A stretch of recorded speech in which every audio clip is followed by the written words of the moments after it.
Solana on the daily chart. Price is trading below that 200 moving average on the daily. Made a video on this a couple days ago. I was looking at this pullback right against that 200 moving average on the daily chart. I'm going to start to map out some symmetry resistance, clicking from that pivot low, pivot high, pivot low. That'll be my first price relationship over here as well. Pivot low, pivot high, pivot low. In addition, I can use some Fib retracements. Clicking from that pivot high to pivot low, I also have a 50% retracement right around that 141 area, 142. Now, if we're going to jump down on the hourly chart, we do have another 200 moving average to contend with on our way back up. So let's make a horizontal line right here. Before it meets that 200 moving average on the daily chart, it's going to have to deal with this one right here.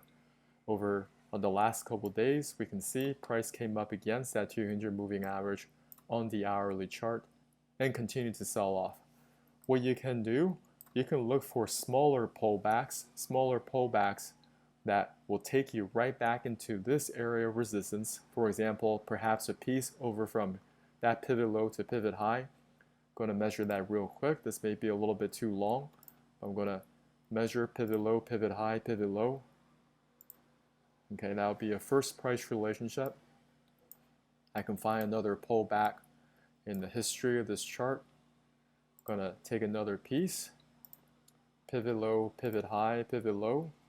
So right there, I have two pullbacks right around 109. As the price continues to float to the upside, we may get that confluence of these symmetry resistance in addition to that 200 moving average on the hourly chart to kind of coincide. That could provide additional resistance to the downside. Just wanted to observe that these patterns, they have the possibility of repeating themselves over and over again.